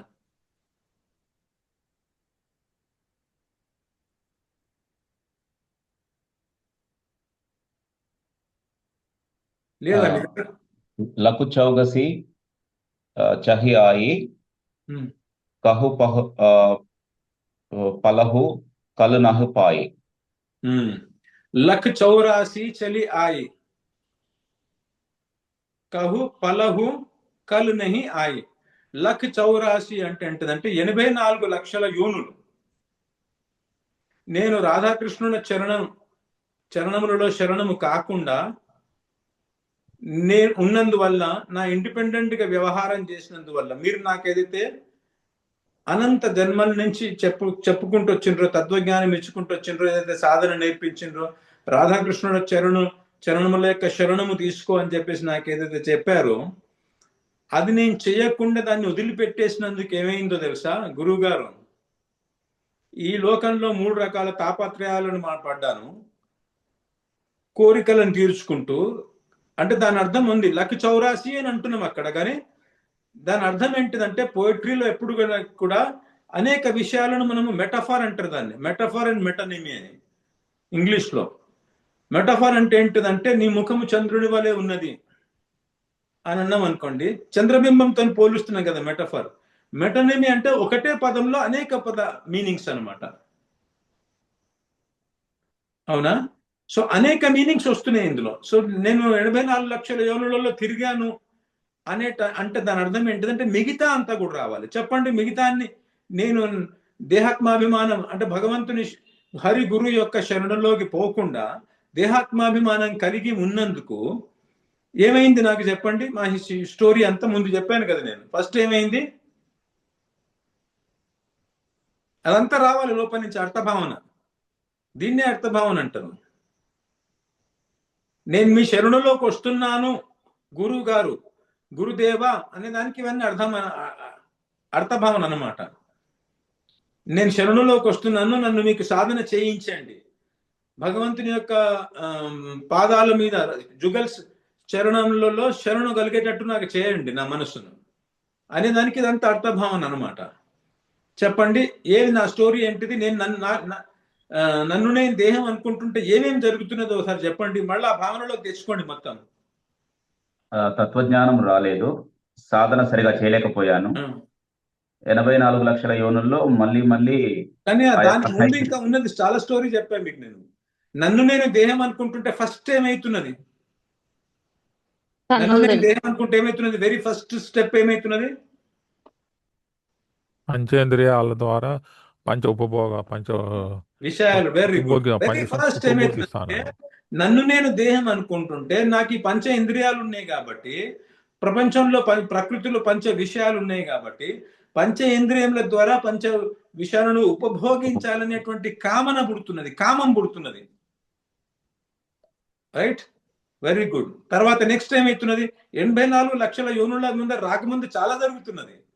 84 లక్షలు అని ఫైనల్ గా చెప్తున్నారు మనకు. కానీ అర్థభావన చేయడం నేర్చుకోవాలి కదా. దాన్ని ధ్వని అంటారనమాట. సాహిత్యంలో ఏంటిదంటే ధ్వని అంటారనమాట. మనం ఒక కొండ దగ్గర నుంచి పోయి అరిచినాం అనుకోండి, ధ్వని వస్తుంది కదా, అవునా? ఏదైనా పేరు పెట్టి పిలిచారు అనుకోండి, రామ అన్నాం అనుకోండి, రామ రామ రామ రామ రామ ఇట్లా వస్తుంది కదా. దాన్ని అంటే మెల్లిమెల్లి మెల్లిమెల్లికి ఇట్లా విస్తరిస్తుంటుంది కదా. అట్లా మీనింగ్ ని లక్ చౌరాశి అనే దాంట్లో నుంచి ఇట్లా విస్తరిస్తుండాలి మీనింగ్ ని ధ్వన్యాత్మకంగా, అవునా? ప్రతి పదము కూడా అర్థభావన చేయాలంటే ప్రతి పదము కూడా ధ్వని గర్భితమై ఉంటుంది అనమాట. అందులో అనేక మీనింగ్స్ అందులో ఉంటాయి. మెటానిమీ అంటే అదే. మన దగ్గర ధ్వని అనే కాన్సెప్ట్ అదే అనమాట. సాహిత్యంలో అలంకార శాస్త్రంలో చెప్తారు ఇవన్నీ. చెప్పండి. Very good. ఫస్ట్ ఏమైంది? వెరీ ఫస్ట్ ఏమైంది? నన్ను నేను దేహం అనుకోగా నేను భగవంతుని శరణ్ ఎప్పుడు తీసుకుంటా అంటే, నన్ను నేను ఆత్మ దాస పరికర అనుకుంటే తీసుకుంటా. విననైతే విన్నాను గురువు గారి దగ్గర నుంచి, కానీ దాన్ని పిడచేవని పెట్టేసి మళ్ళా దేహంలోనే ఉండిపోయాను అనుకోండి, నేను పోయింది. సాధన అయితే జీరో అయిపోయింది, జోలీ ఖాళీ అయిపోయింది. ఆ ఏమాత్రమైన నాకు దైన్యము లౌల్యము కరుణాక్రంద అది జీరో అయిపోయింది. ఇప్పుడు దేహాత్మాభిమానం వల్ల కొత్త స్టోరీ స్టార్ట్ అయింది. ఒక స్టోరీ స్టార్ట్ అయింది. ఏం స్టార్ట్ అయింది? ఫస్ట్ కామం పుట్టింది. నెక్స్ట్ ఏమైంది? కామం తీరకపోవడం వల్ల క్రోధం వచ్చింది. క్రోధం. నెక్స్ట్ ఏమొచ్చింది? క్రోధం వల్ల కామక్రోధ లోభ లోభం మోహ ఇవన్నీ వచ్చింది. ఎట్లా వచ్చింది? తొందరగా చెప్పేసేయండి. కామం తీరనందువల్ల క్రోధం వచ్చింది. క్రోధం వల్ల లోభం వచ్చింది. ఇంకా క్రోధం వల్ల పొందాలని. కాదు, కామం తీరితే లోభం వస్తుంది. కామం తీరితే లోభం. అనుకో మళ్ళా తినబుద్ధి అవుతుంది కదా. కామం వల్ల క్రోధం. ఈ కామం తీర్చుకోవడానికి ఎంతెంత సామగ్రి సంపాదించుకుంటావో దాని మీద మోహం వచ్చింది. భార్య, పిల్లలు, ఇల్లు, బ్యాంక్ బ్యాలెన్స్ సంపాదించుకుంటూ పోయినావు కదా, దాని మీద మోహం వచ్చింది. ఎంతెంత సంపాదించుకుంటూ పోతున్నావో నా అంతటి మునగాడు లేడని మదం వచ్చింది. నాకన్నా ఎక్కువనే ఎవడన్నా సంపాదించుకుంటే మాత్సర్యం వచ్చింది. సో 6 అరిషడ్ వర్గములు అనేటువంటి ఏదైతే ఉన్నాయో శత్రువులు, అరి అంటే శత్రువులు, ఈ 6 శత్రువులు నా మీద ఆవరించేసినాయి అనమాట. దీనివల్ల నేను ఏం చేస్తూ పోతున్నా, ఈ శత్రువులు అంటే ప్రేమ శత్రువులు. ఎందుకంటే అసలు నాకు ఉండాల్సింది ఏంటిది? ప్రేమ. ప్రేమ యొక్క ఆస్వాదన ఏంటిది? ఆనందము. ప్రేమ ఉంటే నాకు ఆనందం ఆటోమేటికల్లీ కలుగుతుండే. ఏ ఆనందం వెతుకుతున్నావు? ఇవి శత్రువులు ఎందుకు? ప్రేమకు అపోజింగ్ అనమాట. అంటే ప్రేమకు విషం లాంటివి. ఇవేం చేస్తున్నాయి అంటే నాకు ఆనందం తెప్పించే బదులు దుఃఖం తెప్పించి పెడుతున్నాయి. ఎట్లా? దుఃఖం ఎందుకు వస్తున్నది మనకు? కామం పుట్టిన తర్వాత మనకు దుఃఖం ఎందుకు వస్తున్నది? శత్రువులు ఎందుకు అంటే దానికి విరుద్ధం. నేను అనర్థం అనమాట. అర్థం ఏంటిది? నాకు సుఖము. ప్రతివాడు కూడా సుఖం కోరుకుంటాడు కదా. సుఖమే నా స్వరూపం కదా, ఆత్మస్వరూపం. నేను సుఖం కోరుకుంటాను. సుఖం బదులు నాకేమొస్తున్నది? అనర్థం వస్తున్నది. వీటి అనర్థాలు ఎందుకు అంటున్నానంటే, నాకు అనర్థాన్ని తెప్పించి పెట్టేదని, అంటే ప్రయోజనానికి భిన్నమైనది తెప్పించి, ప్రయోజనానికి అపోజింగ్ తెచ్చిపెట్టేదని. నాకు ఏంటి తెచ్చిపెడుతున్నది? నాకు ఇది ఆనందం బదులు దుఃఖం. ఎందుకు వస్తున్న దుఃఖము? కామము తాత్కాలిక ఆనందాన్ని ఇస్తుంది, అది తీరగానే మళ్ళీ దుఃఖం. మళ్ళా కాదు, దుఃఖం ఎందుకు వస్తున్నది నాకు? దుఃఖం ఎందుకు వస్తుంది ప్రభు? ఇప్పుడు ఐస్ క్రీమ్ కావాలని అనుకున్నాను, కామం పుట్టింది ఐస్ క్రీమ్ కావాలని. ఒకసారి తిన్నాము, బాగుంటుంది, మళ్ళా తినాలనిపిస్తుంది. సూత్ర రూపంలో చెప్పండి. సుఖము దుఃఖం ఎప్పుడు వస్తాయి చెప్పండి ఫస్ట్ ఆఫ్ ఆల్. సుఖం ధర్మానికి విరుద్ధంగా పోతే. Very good. ఈ పాయింట్ ప్రకృతికి అనుకూలంగా తర్వాత ఫస్ట్ మీకు సూత్రం చెప్పాలి, నాకు యుక్తి చెప్పాలి. ప్రకృతికి అనుకూలంగా పోతే నాకు సుఖం వస్తుంది, ప్రకృతికి విరుద్ధంగా పోతే నాకు దుఃఖం వస్తుంది. అవునా? సో నాకేంటిదంటే, నాకు కోరికలు పుట్టినప్పుడు నేను ప్రకృతికి విరుద్ధంగా పోతున్నందుకు నాకు దుఃఖం వస్తున్నది. సో ఫస్ట్ ఏమైంది, ఈ ప్రేమకు అపోజింగ్ ఫోర్సెస్ అయినటువంటి శత్రువులు పుట్టినారు నా లోపల, నేను దేహాత్మాభిమానం కలిగి ఉన్నది వల్ల. అంటే యుగల్ శరణి నేను తీసుకోకపోకుండా వాటిని వదిలిపెట్టినందుకు నాకేమైంది అంటే, నాకు ఫస్ట్ కామక్రోధ లోభ మోహ మదమాశ్చర్యాలు అనేటువంటి శత్రువులు పుట్టారు నా లోపల. అవి నన్ను నెక్స్ట్ ఏం చేయిస్తున్నాయి, సెకండ్ స్టెప్, ప్రకృతికి విరుద్ధంగా పోయేటట్టు చేస్తున్నాయి. దానివల్ల ఏమవుతున్నది, నాకు ఆ సూత్రం ప్రకారం ప్రకృతికి అనుకూలంగా పోతే సుఖం వస్తుంది, ప్రకృతికి విరుద్ధంగా పోతే దుఃఖం వస్తుంది అనే సూత్రం ప్రకారం నాకు దుఃఖం వస్తున్నది. పోనీ ప్రకృతి ధర్మాలను పాటిస్తే అయిపోయింది కదా అనుకుంటే,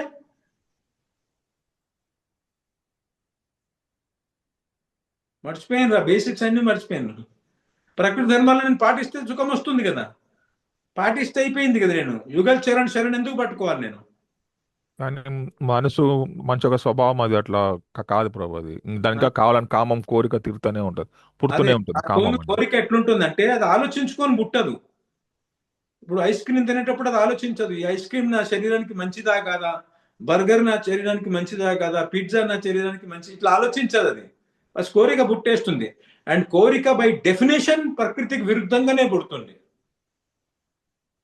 ఎందుకు కోరిక ప్రకృతికి విరుద్ధంగానే పుడుతుంది అంటే, కోరిక అనేదే బై డెఫినేషన్ ప్రకృతికి విరుద్ధమైనది. ఎందుకు విరుద్ధమైంది అంటే, నా ప్రకృతి ఏంటిది, ప్రేమ కలిగి ఉండడం. ప్రేమ కలిగి ఉండే స్థలంలో ప్రేముడికి శత్రువు అయినటువంటి కామం పుట్టింది కదా.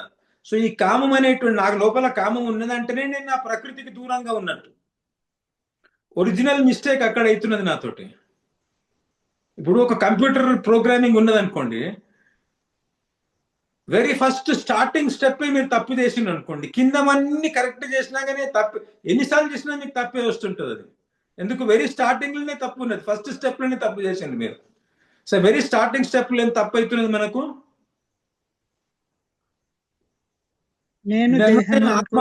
దేహం అనుకుంటున్నా. నా లోపల ప్రేమ లేకుండా కామం వచ్చింది కదా, ఆ కామము ఉండడమే ప్రకృతికి విరుద్ధమైన, నా ప్రకృతికి విరుద్ధమైంది. కాబట్టి కామముతో నేను ఏం చేసినా కానీ ప్రకృతికి విరుద్ధమే అవుతుంది. మిగతా అన్ని అప్లికేషన్స్ అన్ని జీరో అయిపోతాయి అనమాట. ఇది ఒక ఒరిజినల్ గా మిస్టేక్ అయినందుకు. సో ప్రకృతికి విరుద్ధంగానే ఉంటుంది అది కామం. సో ధర్మానికి మళ్ళీ కామానికి కొట్లాట పెట్టామనుకోండి, ఎవరు గెలుస్తారు? దేహాత్మాభిమానం ఉన్నవాళ్ళు కామమే గెలుస్తుంది. ఎందుకంటే కామం నేచర్ కాబట్టి. ధర్మము మీద నుంచి ఎవరో వేస్తున్నారు నాకు, ధర్మాన్ని పాటించు అని చెప్పేసి నాకు వేదం చెప్తున్నది, కానీ అది నా స్వరూపం కాదు కాబట్టి ఇది అవుతుంది అనమాట. సో అది అయిపోయింది. నెక్స్ట్ స్టెప్ అట్లే ధర్మాన్ని పాటించాలన్నా. నెక్స్ట్ ఏమవుతున్నది, దుఃఖాలు వస్తున్నాయి కదా. నెక్స్ట్ ఏమవుతున్నది, దుఃఖాలు వస్తున్నాయి ప్రభు. దాని తర్వాత నెక్స్ట్ ఏమవుతున్నది, 84 లక్షల యోనుల దానికి అర్థం చెప్పుకుంటూ పోతున్నాం మనం ఇంకా మెల్లమెల్లగా. కోరికలు తీసుకుంటూ పోతుంటే నాకు ప్రకృతికి విరుద్ధంగా పోతున్నా, నాకు దుఃఖాలు వస్తున్నాయి. నెక్స్ట్ ఏమవుతున్నది, దుఃఖాలు 3 రకాలుగా వస్తున్నాయి ప్రభు. అదైతే అదే 3 రకాలుగా వస్తుంది అర్థం. నెక్స్ట్ స్టెప్ ఏంటిదంటే, మళ్ళీ చింతన చేయండి బాగా. ఇవన్నీ చెప్పుకున్నాం మనం ఆల్రెడీ. నెక్స్ట్ ఏమవుతున్నదంటే, నాకు ఒకసారి ఐస్ క్రీమ్ తినలేదు అనుకోము, ఫస్ట్ టైం ఎవరో ఐస్ క్రీమ్ ఇచ్చారనుకోండి, నాకు దాని మీద రుచి లేదు, దాని రుచి ఏందో నాకు తెలియదు. కానీ ఒకసారి నేను దాన్ని టేస్ట్ చేసి నాకు ఏమవుతుంది, దాని పట్ల నాకు రుచి వచ్చేస్తుంది. ఆ రుచికి నేను బద్ధుడిని అయిపోతా. మాటిమాటికి కావాలి, మాటిమాటికి. డాక్టర్ ఐస్ క్రీమ్ తినకు, నీ పండ్లు పాడైతు నేను చెప్పినా కానీ నాకు తినబుద్ధి అవుతుంటుంది. ఏదైనా వ్యవస్థ చేసుకుంటా, అంటే షుగర్ పేషెంట్ చేసుకున్నట్లు. షుగర్ వస్తుంటే వాళ్లకు మనం అనుకున్నాం కదా, ఈ ఉదాహరణ ఇచ్చాను నేను. మీరు స్వీట్స్ తింటుంటే మీకు ఏదైతే స్వీట్స్ మాని అంటే డయాబెటిక్ స్వీట్స్ ఏవో స్పెషల్గా తయారు చేసుకొని తింటుంటారు వాళ్ళు. స్వీట్స్ మాత్రం వదలరు. అంటే ఏమవుతుందంటే మీరు బద్ధులైపోతారు దానికి, ఆ కోరికకు. ఒకసారి కోరిక తీర్చిన తర్వాత మీకు ఏదైతే విషయ సుఖాన్ని ఇస్తుందో అప్పుడు ఈ కోరికలు బద్ధులైపోతారు. బద్ధులైపోయిన తర్వాత ఏమవుతుందంటే, ఎవడో మెడబట్టి పోయి తినరా అన్నట్టు పోయి తింటుంటారు దాన్ని. పో బర్గర్ విరిపో అని ఇట్లా మెడబట్టి తినిపిస్తున్నట్టు తింటుంటారు అనమాట. అతకైన ప్రయుక్తోయం పాపం చరితి పురుష. తెలిసి ఇది పాపం అని తెలిసి పాపం ఎందుకు చేస్తాడు వాడు అని అడుగుతున్నాడు అర్జునుడు. జీవుడు తెలిసి దీనివల్ల నాకు రోగాలు వస్తాయని తెలిసి తాగుతుంటాడు, తెలిసి తింటుంటాడు, తెలిసి స్మోక్ చేస్తుంటాడు, తెలిసి విషయ సుఖాన్ని అనుభవిస్తుంటాడు. ఎందుకు, వాడు బద్ధుడైపోతున్నాడు దానికి. ఒకసారి టేస్ట్ చేసిన తర్వాత టేస్ట్ చేసేటప్పుడు ప్రకృతికి విరుద్ధంగా పోతున్నందుకు దుఃఖాలు వస్తున్నాయి. టేస్ట్ చేసిన తర్వాత ఏమవుతుంది, బద్ధుడై మెడబెట్టి తోస్తున్నట్టు పోయి చేస్తున్నాడు ఆ పనులన్నీ. అంటే దాని అర్థం ఏమవుతున్నది, పాపం పెంచుకుంటా పోతున్నాడు అనమాట. లోభం పెరుగుతున్నది కదా తిన్నా కొద్దీ, పాపం పెంచుకుంటా పోతున్నది. దీనివల్ల ఏమొస్తున్నది, పాపాలు చేసి చేసి చేసి ప్రకృతి విరుద్ధంగా పోయి ఇక్కడైతే కష్టాలు వస్తున్నాయి. తర్వాత ఏమొస్తున్నది, ఈ పాపానికి ఫలితం ఏముంటది, పుణ్య పాపాలకు ఫలితం ఇక్కడ సుఖ దుఃఖం ఉంటది. చనిపోయిన తర్వాత నరకం నరకం నరకం. నరకానికి రౌరవ లోకానికి పోతాడు అనమాట. సలసలకి మనకు వర్ణిస్తుంటారు కదా, చూపిస్తుంటారు కదా, మనకు అపరిచితుల్లో చూపియరా, అవన్నీ అనుభవిస్తాడు అక్కడికి పోయిన తర్వాత. ఆ తర్వాత ఏమైతున్నది, అదైన తర్వాత 84 లక్షల యూనిట్లకు పోతున్నాడని ఇప్పుడు చెప్పాలి. సో 80,84,000 చలి ఆయి అంటే అని ఏం చెప్తున్నారంటే, ఇగో ఇవన్నీ జరిగినాయి ఏం చెప్తున్నారన్నమాట. అందులో అర్థభావన ఇంత ఉన్నది. ఈ భావన అంతా మీ లోపల గురుగారు ఖాళీ జోలీ లే ఆయి, ఏం లేదు, అసలు నువ్వు ఇచ్చిందంతా బోడగొట్టుకున్నా, ఉన్నది పాడు చేసుకున్నా, ఉల్టా వాసన నింపుకొచ్చినా, కామక్రోధాలు నింపుకొచ్చినా, అంతనే కాదు నేను ఇంకేమేమి చేసి వచ్చినా తెలుసా, ఇక్కడ అన్ని చావు దెబ్బలు తిన్నా, ఇక్కడ చావు దెబ్బలు తిన్న తర్వాత ఎవడో మెడబట్టి తప్పురా అని తెలిసినా కానీ మెడబట్టి దోసినట్టు మళ్ళవే పనులు చేసినా, మళ్ళీ ఇక్కడి నుంచి వాడు యముడు వచ్చి పాశాలలో వేసుకొని యమదూతలు వచ్చి తీసుకుపోయి గుంజుకపోయారు నన్ను. అక్కడ సలసలగా ఆగే దాంట్లో నన్ను పడేసిండ్రు, దున్నపోలతో కుమ్మించిండ్రు, నన్ను పాములతో గర్పించిండ్రు, ఇన్ని కట్టేసి నన్ను మంటలు పెట్టిండ్రు, నన్ను ఇన్ని కష్టాలు పడొచ్చినా. మళ్ళీ అటు తర్వాత 84 కుక్క నక్క అసలు ఏంది, అసలు ఆ ప్రాణులకు లెక్క లేదు. అన్ని ప్రాణాలు తిరుగుంటూ ఏమేమి చేసి వచ్చిందో గురువు గారు, మీరు నాకేం చెప్పిండ్రు, నేనేం చేసుకొచ్చిన చూడు.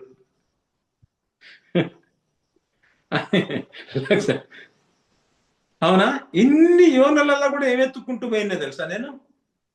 ఈ మనుష్య దేహంలోనే కాదు, బల్లి దేహంలో ఈ బల్లి ఉంటది, నా రూమ్లలో బల్లి చూస్తుంటే నేను, ఎక్కడ దాని నిరంతరం దానికి ఒకటే ధ్యాస, ఎక్కడ దోమ కనబడుతుందా, ఎక్కడ పురుగు కనబడతా, దానికి ఇంకా వేరే ఏముండదు. చూసి పోయి మెల్లగా లపక్న పట్టుకుంటుంటుంది అనమాట. ఎలుకలో దానిది ఒక గోల, ఎలుకలది, పిల్లులది ఒక గోల, పాములది ఒక గోల, కుక్కలది ఒక గోల.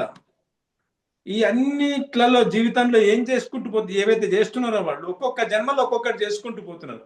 కొందరు దోమలు వెనుకబడుతున్నారు, కొన్ని ప్రాణులు ఎలుకలు వెనుకబడుతున్నాయి, కొన్ని ప్రాణులు ఇంకా దేని వెనుకనే పడుతున్నాయి కదా. ఇవన్నీ ఎందుకోసం చేస్తున్నా నేను, ఏం వెతుకుతున్నా ఇవన్నిట్లలో నేను, ఆనందాన్ని ఎత్తుకుతున్నా, ఆనందం వెతుకుతున్నా. ఆనందం బదులు నాకు దుఃఖం వస్తున్నది కదా, కష్టాలు వస్తున్నాయి, చికాకులు వస్తున్నాయి కదా. సో ఇప్పుడు రెండోది ఏం వెతుకుతున్నట్టు అవుతున్నది, మళ్ళా దుఃఖ నివృత్తి, ఈ టెన్షన్ నుంచి రిలీజ్, అంటే పీస్ వెతుకుతున్నట్టు అవుతుంది. ఇంగ్లీష్ లో పీస్ అనేది ఉంది కదా, శాంతి అంటారు.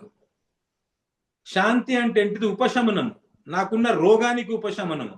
మానసికంగా రోగం ఏమొచ్చింది, కామక్రోధాలు వచ్చినాయి, దుఃఖాలు వస్తున్నాయి, దుఃఖాలకు ఉపశమనము. మానసిక చింతనలు ఉంటాయి కదా, ఊరికే టెన్షన్స్ ఉంటాయి కదా, దానికి ఉపశమనము. కామక్రోధాలకు ఉపశమనము అంటే శాంతించడం, అంటే మిజరీ, సెసేషన్ ఆఫ్ మిజరీ అంటారు. మిజరీ పోవడం, సుఖం వేరే, హ్యాపీనెస్ వేరే, మళ్ళా పీస్ వేరే. మే పీస్ బి విత్ యూ అంటే ఏంటిదంటే, దుఃఖములు ఉండకుండా గాక, టెన్షన్లు ఉండకుండా, నెగిటివ్ పోవు గాక అని దాని అర్థం.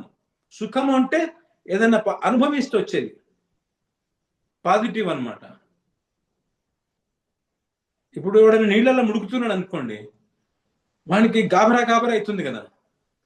ఆ నీళ్ళ నుంచి ఎవడో జుట్టు పట్టి ఇట్లా పైకి లేపితే వానికి ఏమొచ్చినట్లు, హ్యాపీనెస్సా పీసా, పీస్ వచ్చినట్టు. ఆ గాబరా నుంచి పోయిన అమ్మ అని అనుకుంటున్నాను. కానీ ఒడ్డు మీద కూర్చోబెట్టి ఎవడన్నా పాప మెయిన్ ఫిగర్ పడకు అని చెప్పేసి ఏదో పానీపూరినో లేకపోతే ఐస్ క్రీమ్ అది ఇచ్చిండు అనుకోండి, అది తింటుంటే ఏమొచ్చినట్టు, అంటే ఏదైనా ఆస్వాదించడం వల్ల వచ్చే సుఖము. మనకు వచ్చిన మిజరీ ఉంది కదా, కష్టాల నుంచి తొలగించుకోవడం అనేటువంటిది పీస్ అన్నమాట. సో అదొకటి మొదలైంది నాకు. నేను అసలు వెతుకుతున్నది ఏంటిది, ఆనందాన్ని.